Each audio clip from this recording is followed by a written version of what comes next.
बिस्मिल्लाहिर्रहमानिर्रहीम। पंजाब और खैबर पख्तूनख्वा में जिस तरह से इमरान खान ने असम्बलियाँ तोड़ी थी, इंतखाबात होने थे, 90 रोज़ के अंदर इंतखाबात का बड़ा ज़ोर शोर था, लेकिन वो सारा मामला, वो इंतखाबात खूब खाते चले गए।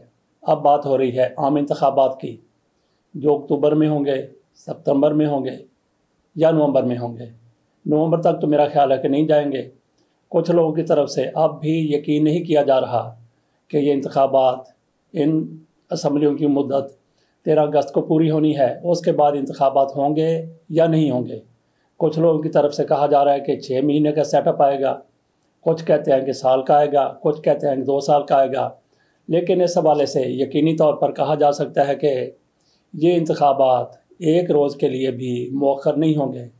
जो इनकी आइनी हैसियत है, आइन के मुताबिक, कानून के मुताबिक, जब भी असम्बली अपनी मुद्दत पूरी करती है उसके मुताबिक इंतखाबात हो जाते हैं, और ये इंतखाबात उसी के मुताबिक होने जा रहे हैं। उसकी क्या वजह है? एक तो शहबाज शरीफ की तरफ से आज ही कहा गया है जमहूरियत के लिए बर वक्त इलेक्शन ज़रूरी है, तारीख का ऐलान इलेक्शन कमीशन की ज़िम्मेदारी है, हम पाबंदी करेंगे।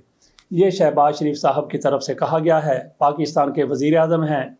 लेकिन इनका ये कहना ना 3 में न 13 में, इनसे किसी ने नहीं पूछना या इन्होंने किसी को नहीं बताना। बहरहाल उनका एक बयान आ गया। लेकिन हमारी क्या वजह है यकीन की कि इंतखाबात वाकई उस मौके पर हो जाएंगे, उन दिनों में हो जाएंगे जो आइन का तकाजा है। उसकी सबसे बड़ी वजह यह है कि आसिफ अली जरदारी ये चाहते हैं कि इंतखाबात बर वक्त हो जाए। उसके पीछे उनकी क्या सोच है? बिलावल भुट्टो जरदारी को उन्होंने वज़ीर आज़म बनवाना है या जो कुछ भी है। लेकिन आसिफ अली जरदारी का ये कहना कि इंतखाबात बर वक्त होंगे, एक तो उनकी तरफ से तकब्बुराना ये भी फ़िक्रा इस्तेमाल किया गया था कि जब मैं चाहूँगा उस वक्त इंतखाबात होंगे। लेकिन उनकी तरफ से ये भी कई बार कहा गया कि इंतखाबात डिले नहीं होंगे, मौखर नहीं होंगे, अपने वक्त पर होंगे। और आसिफ अली जरदारी इस तरह की जो बात कर देते हैं, वो शहबाज शरीफ को वज़ीर आज़म बनाने वाले वही हैं, इस हुकूमत को चलाने वाले, इमरान खान की हुकूमत को गिराने वाले। सबसे ज़्यादा हिस्सा, सबसे बड़ी प्लानिंग आसिफ अली जरदारी की थी। और आसिफ अली जरदारी की डोरें कहाँ से खींची जाती हैं?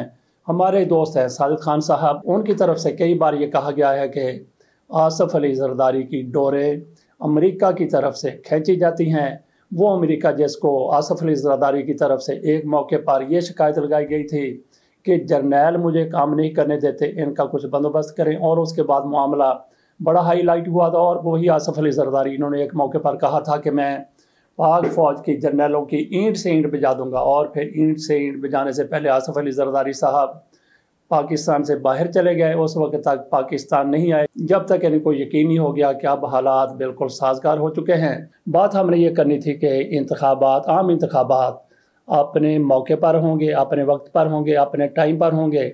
उसमें कौन सी पार्टी जीतेगी? क्या PDM जीत जाएगी? और सवाल ये भी है कि क्या PDM ये इंतखाब इसी तरह से लड़ेगी जिस तरह ये हुकूमत में बैठे हैं? और यहाँ पे ये भी वाज़ेह रहना चाहिए कि पीपल्स पार्टी PDM का हिस्सा नहीं है। और इमरान खान की मकबूलियत कहाँ पे है? मरियम नवाज शरीफ साहिबा की तरफ से शुजाबाद में वर्कर कन्वेंशन से खिताब किया गया।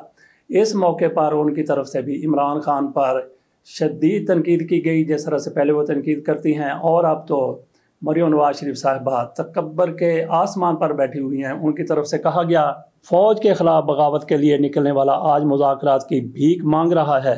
26 साल की मेहनत करके पार्टी बनाने की बात करने वाले की पार्टी 26 मिनट में किरची किरची हो गई। जिसके जहाज़ में जमात बनी उसी के जहाज़ में वापस चली गई। मुस्लिम लीग नून को तोड़ने वाले की अपनी जमात इतनी रह गई जो एक चिंग चिंग में भी आ जाएगी। नून लीग को रुलाने वाले बाजमात धाड़े मार मार कर रो रहे हैं। ये मरियम नवाज शरीफ साहिबा की तरफ से जलसे से खिताब करते हुए कहा गया। वर्कर कन्वेंशन था या जो भी था, लेकिन यहाँ पे सवाल ये है कि इमरान खान के साथ जो कुछ हुआ है, उनकी पार्टी को जिस तरह से तोड़ा जा रहा है, तो इसमें मुस्लिम लीग नून का कितना हिस्सा है? क्या ये सारा कुछ मुस्लिम लीग नून ने अपने बलबूते पर, अपनी ताकत पर, अपनी जमहूरियत पर, उस पर किया है? नाज़रीन, ये सवाल आपके लिए है। मरियम नवाज शरीफ साहिबा भी अपने आप से ये सवाल पूछेंगी तो उनको भी जवाब मिल जाएगा। तो क्या इमरान खान की मकबूलियत ज़ीरो हो गई है? इसका जवाब भी इत्तेहादी हुकूमत को देखकर आसानी से दिया जा सकता है। अगर इमरान खान की मकबूलियत ज़ीरो हो गई है, जैसा कि ये कहते हैं, मरियम नवाज शरीफ साहिबा कहती हैं, तो फिर इंतखाबात करवाने में जो पंजाब में होने थे, KPK में होने थे, उनसे फिर ये लोग, ये पार्टियाँ क्यों भाग रही हैं। इसका मतलब ये है कि इमरान खान की मकबूलियत उस तरीके से कम नहीं हुई जिस तरह से ये कहते हैं। जिस तरह इमरान खान की मकबूलियत कम हो गई तो नाजरीन आप यकीन रखें, जिस तरह ये कहते हैं कि इमरान खान ज़ीरो हो गए हैं, उनके साथ लोग नहीं रहे, उनकी पार्टी ख़त्म हो गई है, उनकी पार्टी किरची किरची हो गई है। जिस दिन इनको यकीन हो गया, जो PDM की जमातें हैं, पीपल्स पार्टी है, इत्तेहादी जमातें हैं, तो उस रोज़ आप यकीन करें कि ये इकट्ठे नहीं बैठेंगे, ये बिखर जाएंगे, क्योंकि ये इमरान खान के खौफ की वजह से इकट्ठे बैठे हुए हैं, मुतहद हैं, आज तक ये मुतहद हैं। तो इसका मतलब यही है कि इमरान खान की मकबूलियत में, अवाम में कमी नहीं हुई। बाकी इमरान खान का घेरा जितना भी मुमकिन हो सकता है तंग किया जा रहा है। उनकी हमशीरा उज़्मा खान के ख़िलाफ़ एक मुकदमा दर्ज किया गया है। वह मुकदमा भी दीगर कई मुकदमात की तरह मुज़हिका खेज़ है। उस मुकदमे को देखकर भी लोगों को हंसी आ रही है, क्योंकि जिस रोज़ इंतकाल की बात की गई है कि ज़मीन का इंतकाल हुआ था, हज़ारों कनाल लिया में ख़रीदी गई ज़मीन है, उज़्मा खान पर मुकदमा है, उनके खामद पर मुकदमा है, और इमरान खान को उसमें घसीटा जा रहा है कि ये वज़ीर आज़म की बहन थी, इन्होंने सस्ती ज़मीन ख़रीद ली। और जिस रोज़ इंतकाल हुआ वो तारीख बताई गई है 30 फरवरी। फरवरी की 30 कौन सी होती है? तो इसी चीज़ को लेकर अंदाज़ा किया जा सकता है कि ये कैसे मुकदमा बनाए जा रहे हैं। हमारे दो सिलावाली के रहने वाले हैं, सिलावाली सरगोदा, मोहम्मद यामीन डोगर उनका नाम है। उनकी तारीख पैदाइश 31 सितंबर लिखी गई है। सितंबर महीना 30 का होता है, लेकिन उनकी तारीख पैदाइश 31 सितंबर लिख दी गई और उन्होंने सरकारी नौकरी भी की है। तो वो अपनी सालगिरह कब मनाते होंगे वो एक अलग इशू है, लेकिन जिस तरह से 30 फरवरी तारीख लिखी गई है, ऐसे अंदाज़ा किया जा सकता है कि इमरान खान का घेरा तंग करने वाले कितने अक्लमंद लोग हैं, और फिर किसी को फंसाने के लिए किस तरह की जालसाजी की जाती है। चौधरी शुजात हुसैन के वालिद चौधरी ज़हूर इलाही पर एक मुकदमा दर्ज किया गया था, भैंस चोरी का मुकदमा था कि इन्होंने भैंस चुराई है। जुल्फ़िकार अली भुट्टो का दौर था। तो हमारे दोस्त हैं नज़ीर अहमद फ़ारूक साहब, उनसे एक दफ़ा बात की थी, तो उन्होंने कहा था कि ये एक कांस्टेबल थे, जैसे जहांगीर तरीन के वालिद वो कांस्टेबल हैं।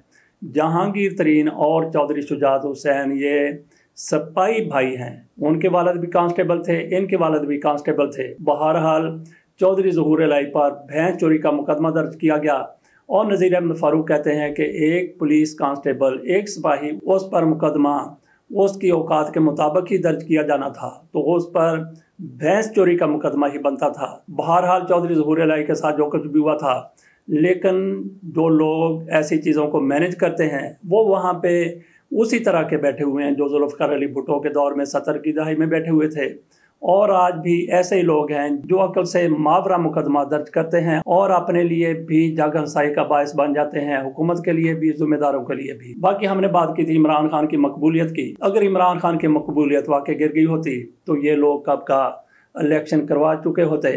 आपने नाजरीन ये भी सुना होगा, पढ़ा होगा कि टीपू सुल्तान को शहीद कर दिया गया था। उनको शहीद करने के बाद भी अंग्रेज़ फौजी उनके करीब नहीं जा रहे थे, उनसे इतना ज़्यादा खौफ था। इसी तरीके से इमरान खान ने यह कहते हैं इमरान खान की मकबूलियत गिर चुकी है, अवाम में उनकी पजीराई नहीं रही। अगर ऐसा है तो फिर ये इंतखाबात करवा देते। इंतखाबात से इसीलिए भाग रहे हैं कि इनको बिल्कुल उसी तरह से खौफ आए जैसे अंग्रेज़ों को खौफ था कि टीपू सुल्तान शहीद हो गया, उसके करीब नहीं जा रहे थे कि मुबादा वो ज़िंदा हो। इसी तरह से इनको भी यकीन नहीं है कि इमरान खान की मकबूलियत वाकई गिर चुकी है। बाकी जो भी सूरत हाल है, इंतखाबात बार वक्त होते हुए नज़र आ रहे हैं, तो इन इंतखाबात में निगरानों को लाया जाना है।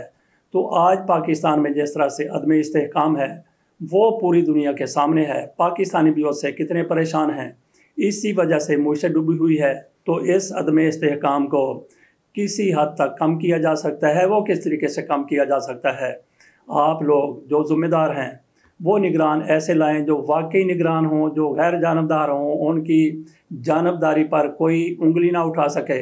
आप ज़रा माजी में चले जाएं, 1990 में बेनज़ीर भुट्टो की हुकूमत को तोड़ा गया, तो इंतखाबात के लिए जो नई हुकूमत बनाई गई, निगरान हुकूमत बनाई गई, उसके सरबराह थे ग़ुलाम मुस्तफ़ा जतोई साहब, जो बेनज़ीर भुट्टो के सबसे ज़्यादा मुखालिफ थे। तो उससे अंदाज़ा किया जा सकता है कि इंतखाबात की क्या साख होगी जो उन दिनों में हुए थे। इसी तरह से अब भी अगर निगरान ऐसे लाए गए जैसे पंजाब में लाए गए हैं, तो फिर सियासी इस्तेहकाम एक ख्वाब ही रहेगा। तो ये हमारे ज़िम्मेदारों के पास एक बेहतरीन मौका है। आपने मरकज़ में जो निगरान लाने हैं वो ऐसे लोग होने चाहिए कि जिनको हुकूमत ने तो मानना ही है, अपोजिशन भी उनकी गैर जानबदारी पर यकीन कर ले। तो ऐसा होगा तो ही इंतखाबी नताइज को तस्लीम किया जाएगा, वरना तो फिर अगर निगरान इसी तरह के आते हैं जिस तरह के आप पहले ला चुके हैं, तो फिर मरकज़ में होने वाले इंतखाबात, पूरे पाकिस्तान में होने वाले इंतखाबात की ना सिर्फ ये है कि कोई साख नहीं रहेगी, बल्कि उसके बाद भी पाकिस्तान में सियासी इस्तेहकाम एक ख्वाब ही रहेगा। और ये तो हम देख चुके हैं कि अगर इस्तेहकाम नहीं होता तो फिर मुईशत खड़ी हो ही नहीं सकती। इसके साथ इजाज़त दीजिए। अल्लाह हाफ़िज़।